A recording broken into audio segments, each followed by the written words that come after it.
me give you God, what a handsome lad.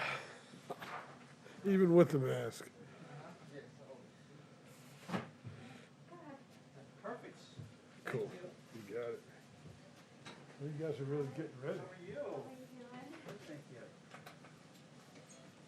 Back like the old days. Yeah. Nice, isn't it? I've been hiding up in the office the whole time. The last 4 years. No. She's in the closet again. Back. Hey.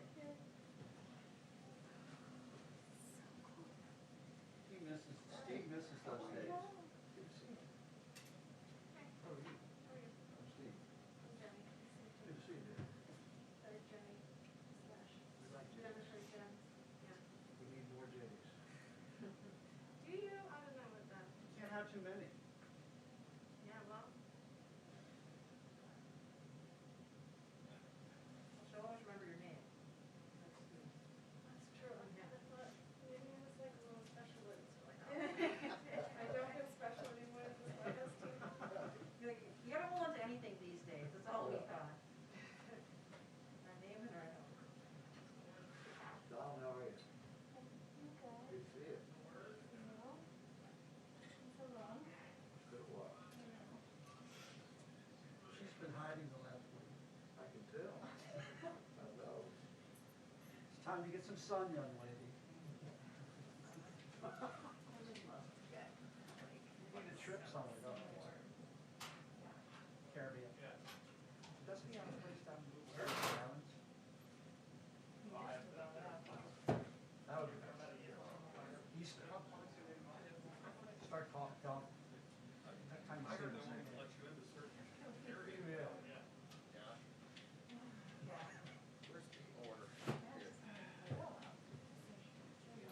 Oh, it's terrible. It's an hour for my feet to work. Can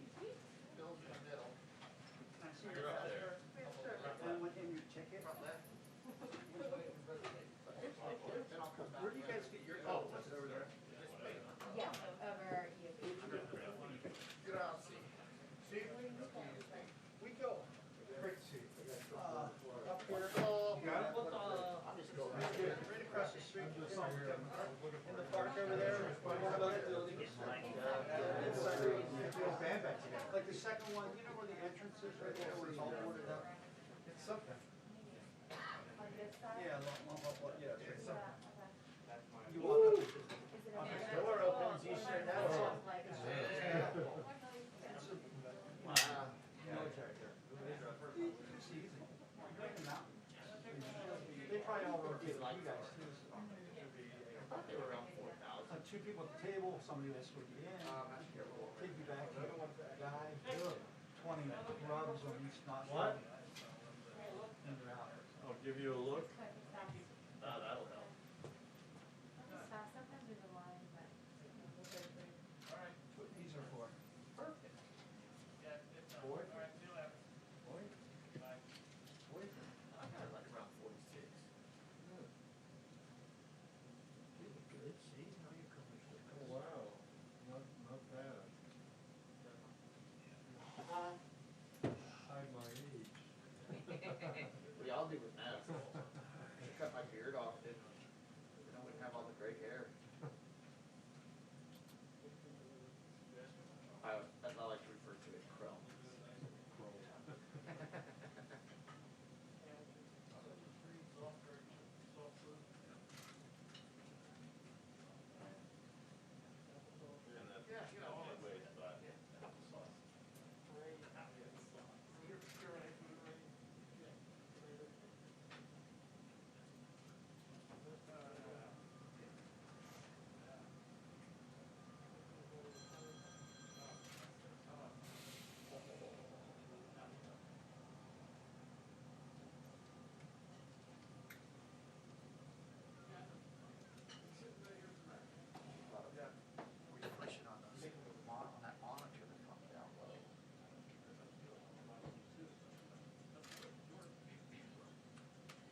2-minute warning for the press briefing, 2-minute warning for the press briefing, thank you.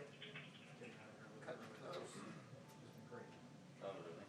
Oh, you mean. Well, it's not, before you had to fight your way through. Right, yeah, Now, I true. understand, so. Those days are over. I just want to warn you. Actually, you can that still the fight. mic is live and flat, so be Always. careful. Always. Be careful.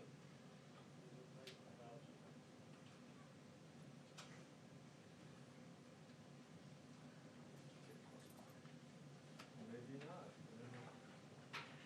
Here she comes.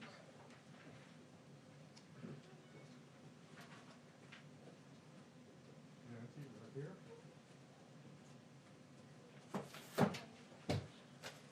this is, I assume it's a pool mic, it's live and hot, it's blowing out through that camera.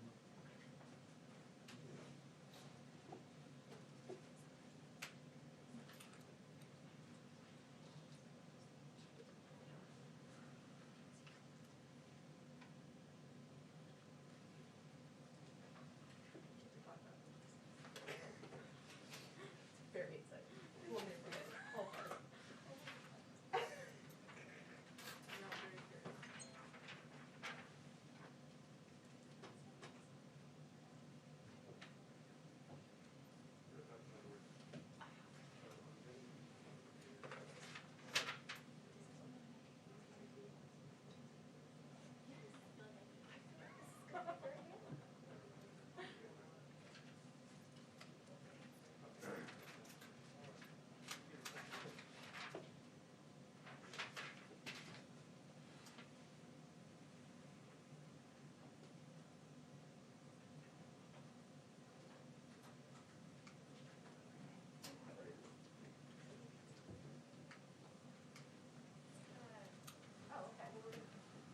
Hi, everyone. Good morning. Early morning briefing. We'll see how this goes. You guys can give feedback on the time of day. Okay. I have several announcements for you today. To begin, I know many of you and the American people are interested in the news coming from Johnson & Johnson's trial data. The president is encouraged by positive data on a potential new vaccine. He also knows that this is just new data, and now is the time for the FDA to do its job of evaluating the safety and efficacy of the vaccine. In the meantime, he continues to urge all Americans to mask up and follow public health guidelines until it's their turn to get vaccinated. Now, I know there may be a lot of questions you have for us about the trial data or Johnson & Johnson. I'm here to tell you that I'm not going to get ahead of the experts who you will all get to hear from in the next hour in our public health briefing from the COVID response team. They will discuss this more with you and what everything means then. At Wednesday's briefing, I also shared some of the engagement and outreach the White House is doing to move forward the American Rescue Plan. From the president and the vice president on down, that work has continued and accelerated.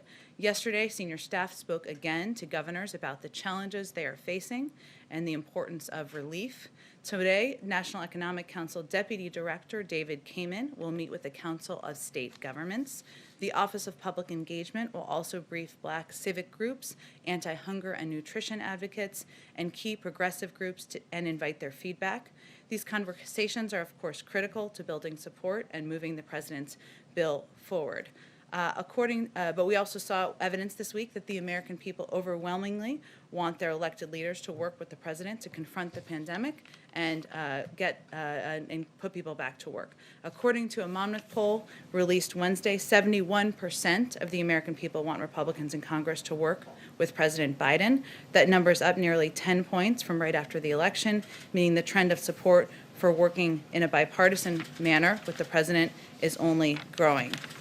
Finally, the president is committed to getting relief to working families. Hence, he is also meeting this morning with his members of his economic team, with the vice president and Treasury Secretary Janet Yellen for a briefing on the cost of inaction and the impact of a delay in moving forward with a relief package. Millions of Americans don't have enough food to eat, and millions more have lost their jobs. But interest rates are at historic lows, and that means it's the right time to make smart investments.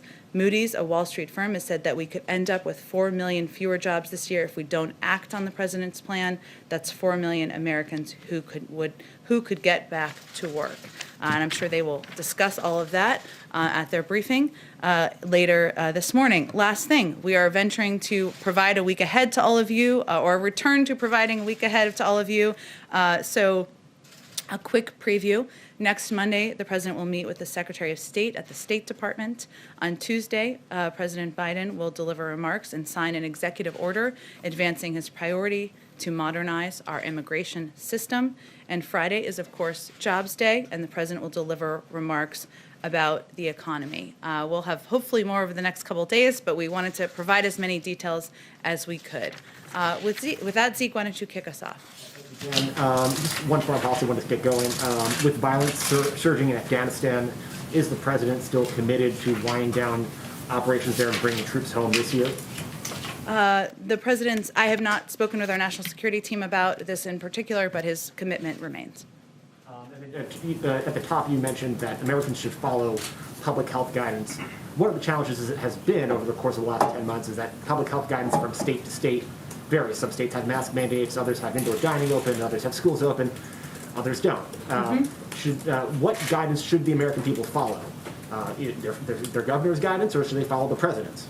Well, first, what we're venturing to do is provide more concrete guidance from the federal government, from the CDC, from health and medical experts on the important steps all of the American people can take to keep themselves safe. That includes the importance of mask wearing, of course, and how vital that is to keeping us safe. It also includes the importance of hand washing, of restricting travel. These are all guidelines that have come in recent days and weeks, I should say, from the President of the United States and from our medical and health experts. But in addition, as we discussed yesterday, there are guidelines including the safe reopening of schools that he signed an executive order on, directing both the Department of Education and HHS and the CDC, I should say, I'm sorry, to produce those guidelines to give more specific advice and markers to states and local school districts on what they should follow. So it will ultimately be up to states, to governors, to local school districts and others to make determinations, but we do want to provide more clear guidance from the federal government based on the expertise of health and medical experts on what people should follow and what will help keep the American people safe. I just want to quick follow up on that one. The CDC study that was discussed here a couple of days ago, one of its recommendations as part of reopening schools immediately was to close indoor dining, restaurants, and bars. Is that a part of the federal guidance that we should be expecting to see from the CDC and the Department of Education soon? Well, the good news is you get to hear from our director of the CDC, I believe, in about 45 minutes, and our medical and health experts, and you can certainly ask them if there's going to be any updated guidance. Go ahead. Dr. Fauci says the U.S. may not be able to meet that goal of reopening most K-8 schools in 100 days because of the trajectory of the pandemic. Given that, is the president going to adjust his goal of trying to get all these schools reopened in 100 days? Well, as we talked about a little bit yesterday, the president wants to not only reopen schools, he wants the schools to stay open, and but he does rely on the guidance of his health and medical experts, and obviously he's not going to do anything that is not safe and doesn't keep teachers, students, and our school districts safe. But a key part of this is the guidelines, as we mentioned, the executive order he signed to ensure that school districts are getting the information they need and clarity they need on what steps that they should take to keep their students safe and teachers safe, of course. But it is also funding, and we've talked about this quite a bit in here. And the American Rescue Plan is pivotal for a number of reasons, including ensuring that Americans have food on the table, including that we can get shots into the arms of people across the country, but also that school districts, especially public schools, have the funding they need to take steps on everything from ventilation to PPE to testing. And the longer that's delayed, the harder it's going to be to meet that goal. Got it. And has President Biden spoken to former President Trump since taking office? And if so, can you give us any update on what President Trump said in his letter to President Biden? I don't have any update. I don't have any calls to report on. There are no calls to report on, I should say, and I don't have any update on the letter. And as I said when we talked about this about a week and a half ago, it seems longer than that, I'm going to acknowledge. The president, of course, thought the letter was gracious and generous, but he plans to keep it private. Go ahead. I understand you don't want to get too much into the Johnson & Johnson vaccine, given the data that's out there, but this likely won't be the only vaccine that is less effective than the Pfizer and the Moderna vaccines. And so I wonder, what is the president's message to those Americans who would be more reluctant to get one of those less effective vaccines? And are you concerned about the impact that would have, given how many doses have already been bought on the front?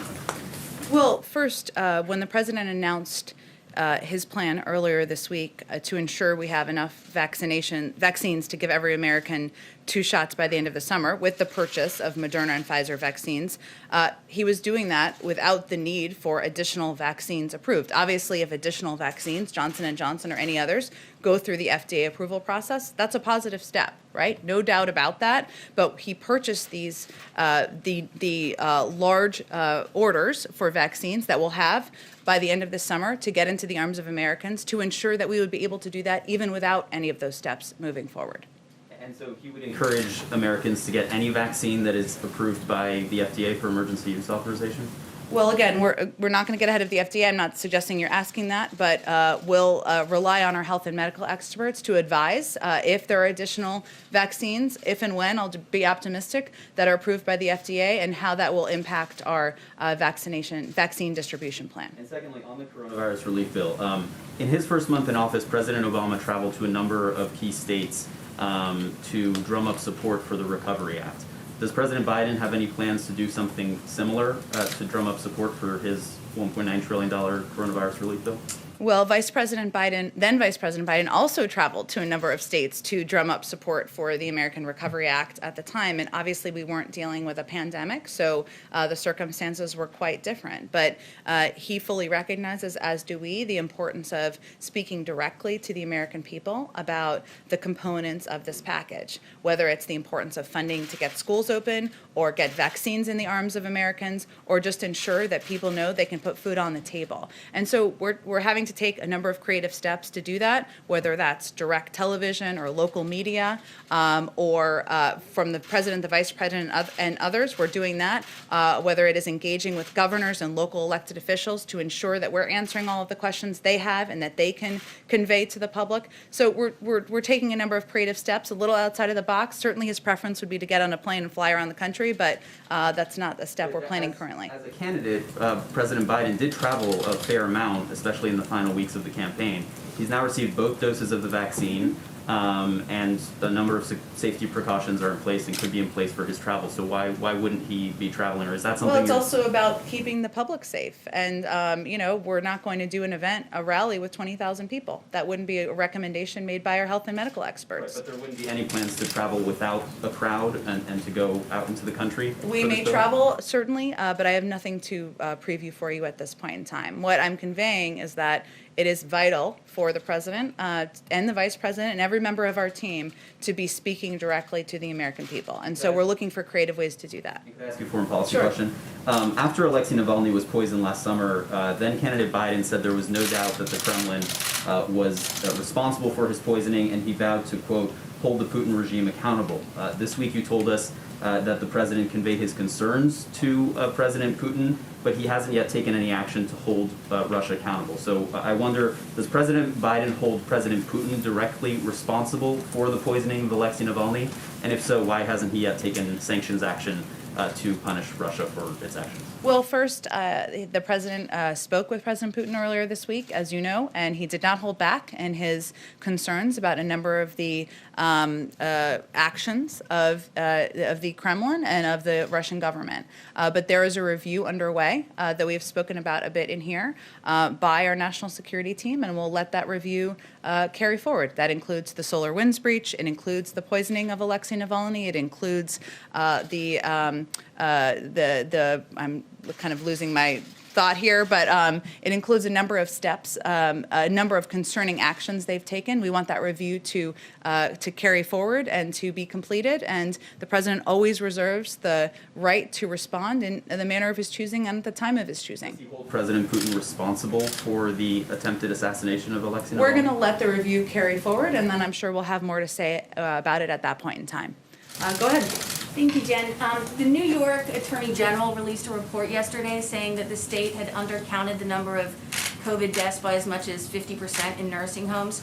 Would President Biden support a federal investigation into what happened and Governor Andrew Cuomo's role? I've seen those reports. I would say any investigation, I would point you to the Department of Justice. Does the White House think that it should be looked into further? Again, any investigation would be led by the Department of Justice. We're in a new age. They're independent, and they will determine what paths they take moving forward. Okay, on immigration, I know you said yesterday that it was never 100% that today was going to be Immigration Day, that it was just an early draft and things changed. But can you help us understand what exactly changed and why it's taking a little bit longer for these executive orders and actions on immigration to execute? Sure. It's of course been widely reported that the president is planning to announce his task force, or now plans to announce his launch of a task force on reunifying families and children, something that is he's personally committed to, his wife, Dr. Biden, is personally committed to and invested in, and he will plan to make that announcement next Tuesday. The task force will be led by Secretary of Homeland Security once he's confirmed, Ali Mayorkas, and we had planned to sign that executive order today, or at the end of this week, I should say. Early plans sometimes do change, and that was a draft plan, which those change many times, I can assure you, from sitting through many scheduling meetings. But we had planned to do it this week because we'd hoped that Ali Mayorkas would be confirmed by the end of this week, but because of the filibuster of his nomination, we expect him to be confirmed on Monday evening, and therefore the president will sign it on Tuesday, and then Secretary Mayorkas will be overseeing that moving forward. Okay, one more question, a foreign one. Can you give us just a little bit more of a timeline in terms of how much longer you think it will take for the White House to engage with Iran on its nuclear program? Because you had one of Iran's top diplomats saying yesterday that it believes the window is closing. Well, I'm not going to give a timeline on it. Obviously, it requires Iran complying with the requirements of the nuclear deal. We've said previously, but I will reiterate here, that the president also sees it as an opportunity to build on the plan from there, and I apologize, I just want to make sure I give you the exact language. He believes that through follow-on diplomacy, the U.S. should seek to lengthen and strengthen these nuclear constraints and address other issues of concern, including Iran's ballistic missiles program and its regional activity. But again, Iran must resume compliance with the significant nuclear constraints under the deal. Now, he's also talked about, and thematically we've talked about, how working with our partners and allies, including the Europeans, members of the P5+1, is pivotal to any engagement moving forward, of course, including on what the future of the Iran nuclear deal is. Go ahead. Thank you, Jen. Just to follow up on Iran, would the president consider meeting with his Iranian counterpart, Hossein Rouhani, and maybe following President Obama's example, for a starter, have a telephone conversation with him? I think we're getting a little bit ahead of where we are in the process. Again, the first step here is for Iran to comply with the significant nuclear constraints under the deal. But I am certain we will continue to discuss this issue in here and at the State Department and other parts of government. Go ahead. Steve Holland. Oh, hi. I didn't even recognize you with your mask for a second. Just to follow up on Jeremy's question, Yes. did President Biden specifically call on President Putin to release Alexei Navalny? Yes, as we have publicly, as our team has repeatedly called for through the course of the last several weeks. In terms of the specifics of the conversation, I don't have any more details for you on that. We don't know what Putin said, or did he make any promises? I don't have anything to read out on President Putin's comments, no. In the wake of the Gamestop trading incident, is there a public role the White House can play in educating people about the dangers of this type of trading? Well, Steve, I know the SEC issued a new statement earlier this morning, or just before I came out here, and I'd certainly point you to that and others to that. And we, of course, respect the role of regulatory agencies. They are closely monitoring the situation, but it's under their purview at this point in time. And I guess part of our education can be conveying to people that the SEC is the regulatory body that would oversee this and can speak to it further. Go ahead. Thanks, Jen. Two on Capitol security. So the acting chief of police up there on Capitol Hill has recommended a permanent fencing around the Capitol. I was wondering if the Biden White House or President Biden himself has any thoughts on this, if permanent fencing is the right answer, or does it project the wrong picture to the American public? I'm not sure we're going to have any comment on that specifically, but I'm happy to talk to our National Security, Homeland Security team if we have anything further to add. Follow-up, Speaker Pelosi said, I believe it was yesterday, that she feels that threats are coming from inside the House, with other members being allowed to carry guns. Of course, we have conspiracy theorists among the ranks of the GOP now. Do you and does the White House agree with that assessment that there is security threats coming from inside the House? Has Biden spoken to Pelosi, and is he worried about the safety, the physical safety of members of Congress? Well, he speaks with Speaker Pelosi on a regular basis and certainly has reiterated his support for her and members of the caucus. And he has spoken publicly about his concerns about the rhetoric, of course, around the events of January 6th, but some of the rhetoric that has continued and the role of social media platforms. So he is in close touch with her about events on the Capitol, about the safety of members, but I don't think I have anything more for you to read out beyond that. Go ahead in the back. Thank you, Jen. Two quick foreign and one domestic, if that's okay. Can you confirm officially that Robert Malley's been appointed special envoy for Iran? Is that? I can. I believe it was announced this morning, yes? Or I guess I can confirm it here too for you. And then as you know, settlements have been a major obstacle to getting the Palestinians back to the negotiating table. Would President Biden consider it, does he believe settlements are should be halted in the West Bank so that the Palestinians will come back? I don't have any new comments from President Biden on this or the current circumstance. He's obviously spoken to this particular issue in the past and conveyed that he doesn't believe security assistance should be tied, but I don't have anything more for you on the path forward toward a two-state solution. Following up on the Capitol Hill fence, you know there's a fence outside here, a temporary one around the White House. It's been up since last summer. President Trump took a lot of criticism for it. Would President Biden consider bringing that fence down so people can take photos in front of the White House again? Well, I think we'd all like that, including members of my family and people in Washington. But I will talk to our security team and see if there's anything further to convey to all of you. Go ahead. As you guys are thinking about the task force to reunite the parents and the separated children, what are you sort of learning about the scope of that challenge? Since it's something that groups have tried to do in the past and failed, how many people do you think would need to be tasked to that to actually make it effective? Those are excellent questions, and I expect that when we announce, when the president signs the executive order next week, when we put the task force together, when Alan Mayorkas is confirmed as the Secretary of Homeland Security, maybe we'll have him come to this briefing room, or I'm officially inviting him here today to come to this briefing room.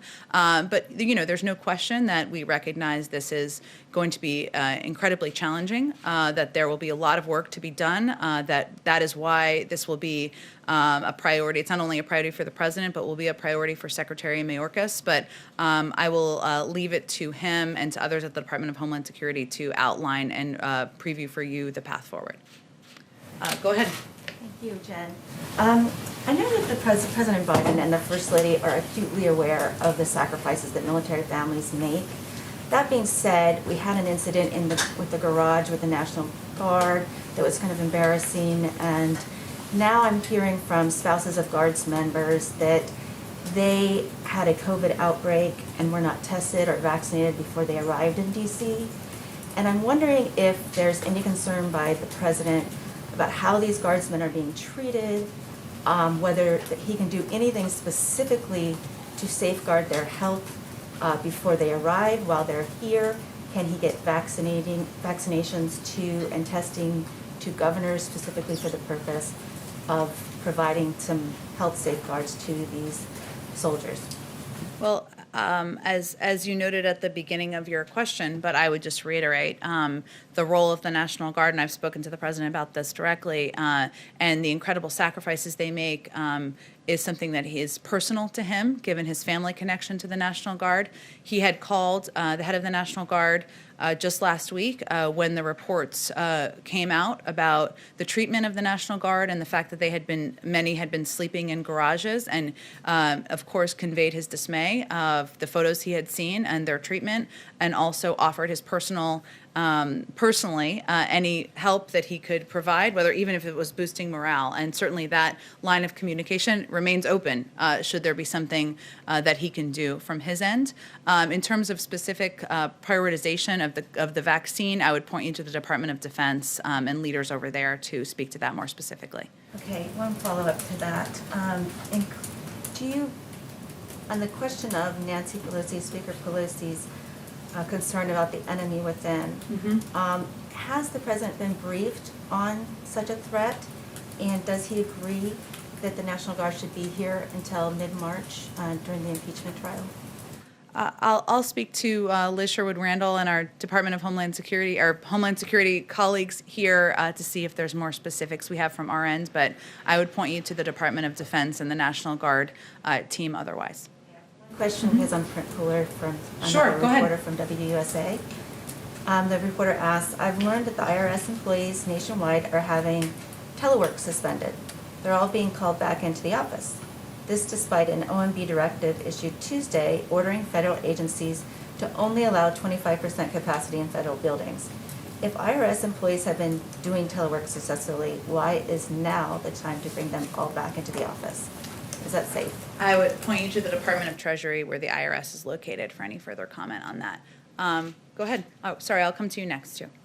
Jen, just on the Defense Production Act, you've been asked a few times in these briefings about any specific instances of the Defense Production Act being used. Yesterday, the Chief of Staff, Ron Klain, suggested that it was being used as it relates to the production of N95 masks. Is there anything specific you can tell us on that, or any other companies or products where the Defense Production Act is being used now? Well, we're not going to get into specific companies. Obviously, there are procurement processes here, but also that take place at federal agencies, but also we're still early in the process. It was invoked just last week, but I can give you more specific detail in terms of how we plan to use it on vaccine supply. I think one of the, also the products that Ron Klain spoke about was low dead space syringes, which are the key to getting the 6th dose out of the Pfizer vial. Pivotal in getting more vaccines out into the public. N95 masks, isolation gowns, nitro gloves, again, safety and keeping people safe from infection, pipette tips and high absorbency foam swabs for testing, and then lipid nanoparticles, which are key to the mRNA vaccine, and bioreactor bags, which is what the vaccine is mass produced in. So as you can tell, a lot of this is materials that will help ensure that the vaccine can be used by vaccinators and transported in some cases to vaccine locations. So there's several components of it and very specific materials that we're focused on. And then at the National Security Agency, Michael Ellis, a Trump political appointee, was installed as the general counsel, which is a career position, as you know. Are you guys considering reviewing that decision or attempting to remove Michael Ellis from his position as general counsel of the NSA? I don't have anything new for you on that other than I don't have any personnel announcements. Certainly we're reviewing personnel across government, including political appointees, most of whom have left, but I don't have anything new on any decisions there. Go ahead. Oh, wait, I promised you. Go ahead. Thanks, Jen. FEMA has requested active duty troops be used at vaccination centers when they get stood up across the country. Does the White House support that request? I did ask our team about this. You or someone else may have asked about this the other day, and I think I have something on it here. One moment.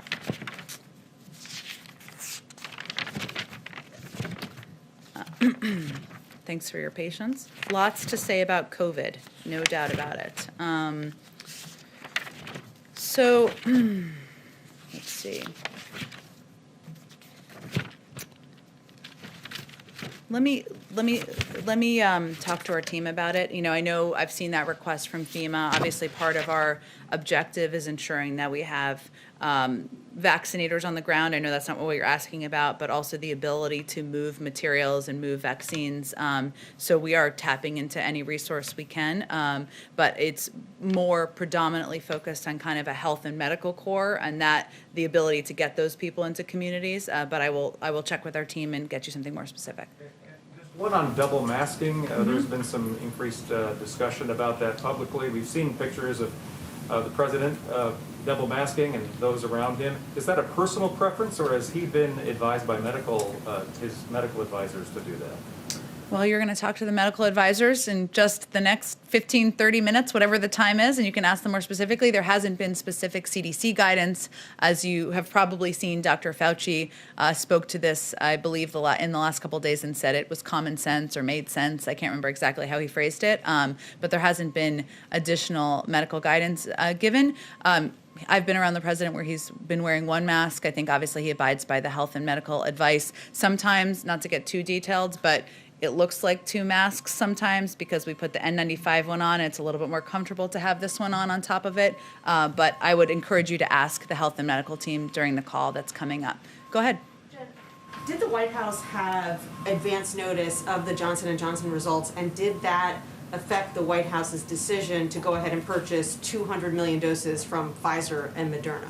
No, the decision was made to purchase the Pfizer and Moderna doses to ensure that we had enough doses to give 2 shots to Americans by the end of the summer. And we did our planning without the need for an additional vaccine to go through approval. Now remember, even though we saw the news this morning, it hasn't gone through FDA approval yet. We don't have a timeline of when that will happen. We leave that to the FDA.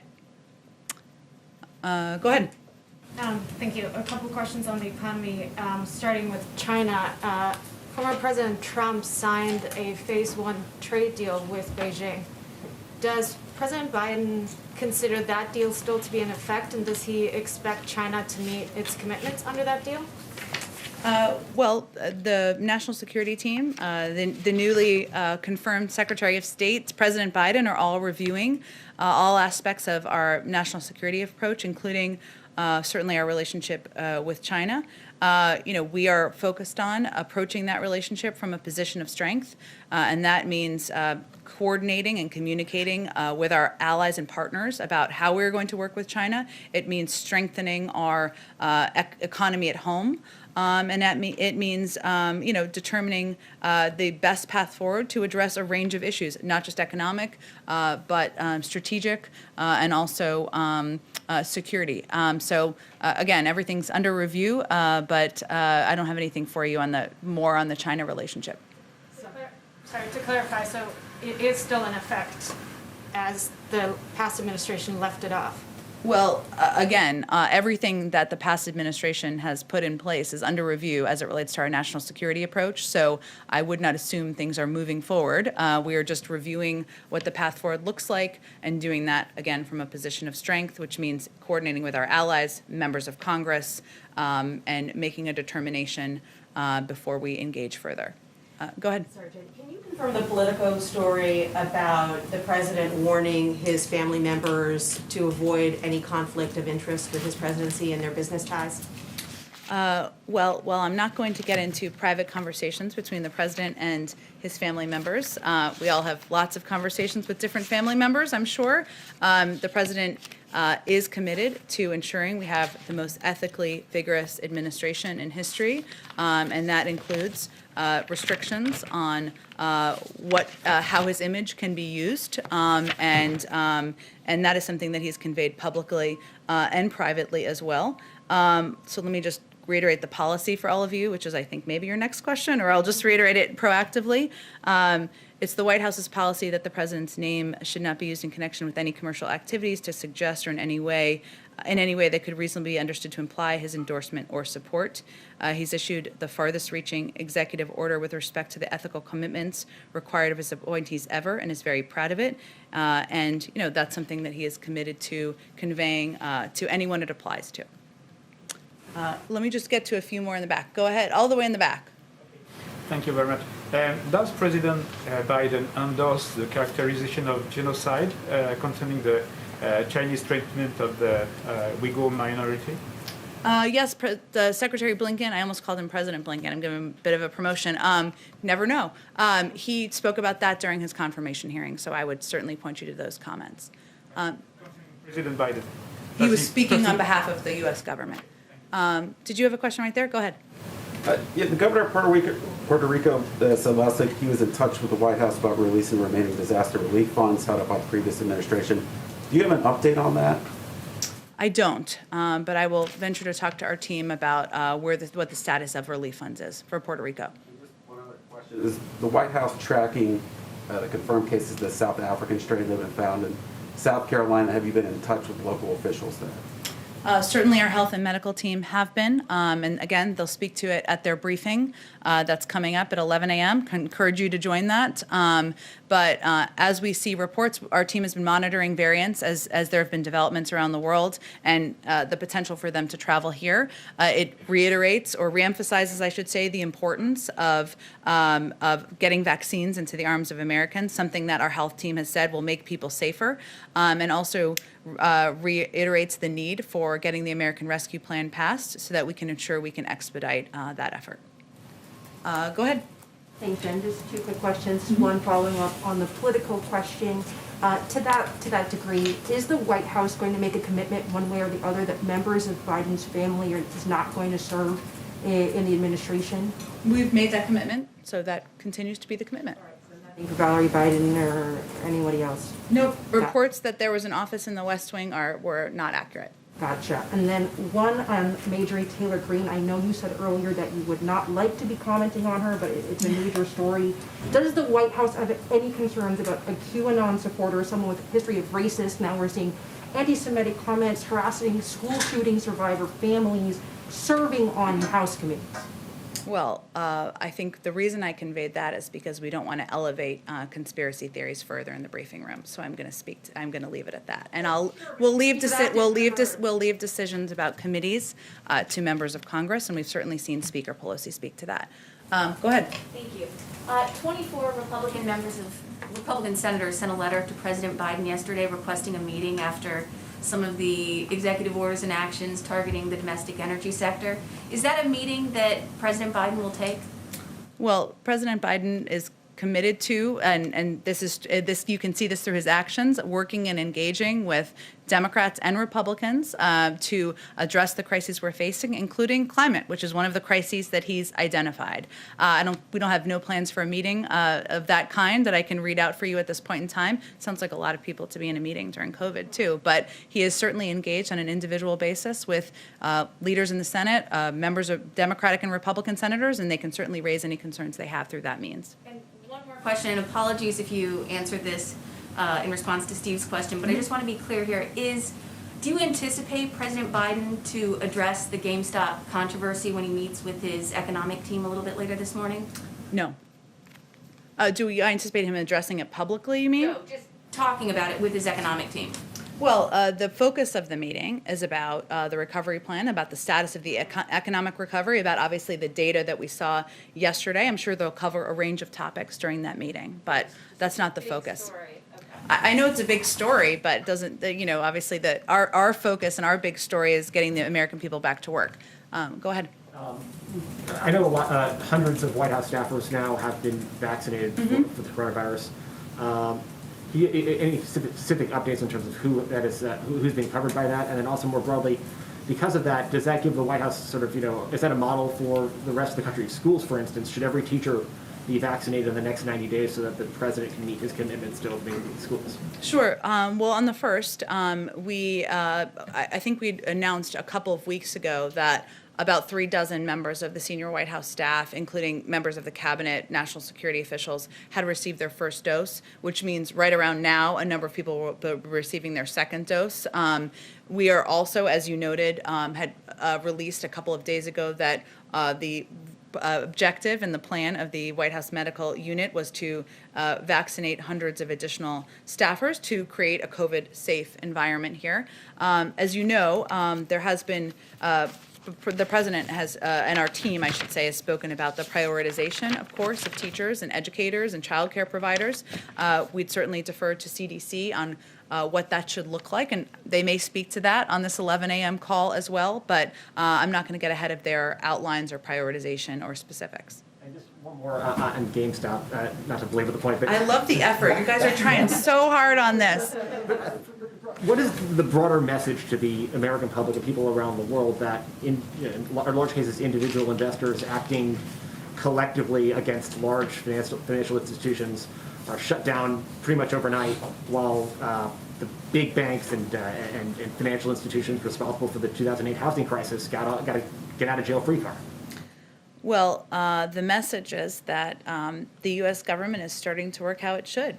The SEC is a regulatory agency that oversees and monitors developments along these lines. It is currently in their purview. They've put out several statements this week. We will certainly defer to them on that, and I'd point you to them for further questions. Go ahead in the back. Thank you. Jen, can we expect to see the president in this briefing room anytime soon? Mm-hmm. Are you eager to see him? Is that what you're saying? Sure. You know, the president took questions earlier this week when he did an event, and we certainly are going to look for opportunities to continue to do that. The location of where the questions will take place, I don't think I have anything further, but we'll look for additional opportunities for him to take additional questions from all of you. Go ahead. Thank you, Jen. What does President Biden make of reports that Senate Democrats, including Bernie Sanders, who will chair the Budget Committee, which is chairing the Budget Committee, are planning to expand the use of the budget reconciliation process for legislation that's not revenue, does not directly impact federal revenue, like the $15 minimum wage? Is that something that President Biden is okay with? Well, the president is going to leave it to Congress to determine the parliamentary process for moving legislation forward, as should be the case. You know, I think it's obviously been broadly reported that there is consideration on the American Rescue Plan of what the path forward will look like and how to expedite moving that forward. And there's an urgency, and we certainly feel that. But our view is that this bill should be bipartisan. 74% of the public support it, and we want Republicans to work with Republicans on fighting COVID and putting the American people back to work. But as we work on this bill, if you know, we are going to, our priority is on getting it through and not on the focus on what the parliamentary process is. What is his message to progressives who are arguing that the $1.9 trillion relief package should be the floor and not the ceiling? And would President Biden consider pushing a relief bill that is more than $2 million? What about the idea of reoccurring stimulus checks that some progressives are advocating for? Well, we've seen those reports, and obviously he's had conversations, as our team has, with members of the Progressive Caucus and other progressive members of Congress. And as I've said in here many times before, I mean, part of this process is that the president laid out his vision. He is getting feedback. A lot of the focus in here has been members who have said it's too big, but some are saying it's too small. And as a part of the discussion, we have those engagements and determine how to improve the bill and what opportunities there are to do exactly that. So he welcomes their engagement, he welcomes their ideas, but he's put forward his plan, and his main bottom line is that we're not going to break it apart, and the three components of it are pivotal in moving it forward. But the size and the scope of the package, this is the legislative process, this is democracy at work now. Certainly he has an opinion, and that's very influential in the process. So would he think it's realistic to go above $2 trillion? Well, again, I think the best place to look for what's realistic is to members of Congress and their whip counts, and I'm sure that the leadership can give you an assessment of that. Go ahead. Is there any chance that the Summit for Democracy, which was mentioned during the campaign, could happen before summer? Before summer? Yeah. I don't have any. I know it was a campaign promise and something that was mentioned during the campaign, but I don't have any more details on plans at this point in time. Go ahead. Yesterday we saw Vice President Harris do local media interviews in the states of West Virginia and Arizona. You know, obviously there's been a lot of focus on your efforts to get Republicans on board. Are you concerned that budget reconciliation even, you know, may not be realistic, or that you may lose some Democrats? Is that why Vice President Harris was making those calls to shore up Democratic support? Vice President Harris was making those calls because we want to make the case to the American people across the country. And obviously, she's not traveling to those states and holding big events or even events with, you know, not big crowds, but some crowd. And so this was a way to do exactly that. Why those states specifically? I think she'll do a number of more regional calls and regional interviews, as will other members of the team, and including on national networks, of course, and that will continue in the days ahead. Go ahead. One more on your favorite topic, reconciliation. I know it's wonky, but that's okay. That's what we're here for. The policy's back. The president, as you said multiple times, is reaching out to Republicans in an effort to get a bipartisan bill. At the same time, Majority Leader Schumer and Speaker Pelosi seem to be aggressively moving towards reconciliation. Does the president think that the Democratic leader's push for reconciliation at this time is hurting his chances to get Republicans on board? Well, the president's focus is on the end goal of delivering relief to the American people, not the parliamentary procedures, as we've said. And we can't imagine that the 1 in 7 families who are hungry or the thousands who've lost a loved one to COVID care much about the procedure either. So I would flip it the other way to you. I think a fair question you might ask our GOP or Republican colleagues is why they oppose proposals that have the support of 74%, of the American public. And even if this bill moves forward through the reconciliation process, again, a parliamentary procedure, it doesn't mean they can't vote for it. And the president's objective and focus is to continue to have those conversations and pursue a path forward where he can gain bipartisan support. But again, the public, 74% of the public is with him in that endeavor, and their constituents. Go ahead, Steve. The president spoke with the Nato Secretary General the other day. Mm-hmm. Is the president satisfied with the level of defense spending by NATO allies? Well, we did. Come up in their conversation. I know we put out a readout of that and a fun video, if I may note, of his conversation with the UN Secretary General. He had spoken about the importance of NATO allies and partners, playing the role and contributing their fair share when he was vice president. That remains his commitment, but I don't have any more detail of the call than what has already been read out. Thank you, guys. Have a great day. Let me do one more thing.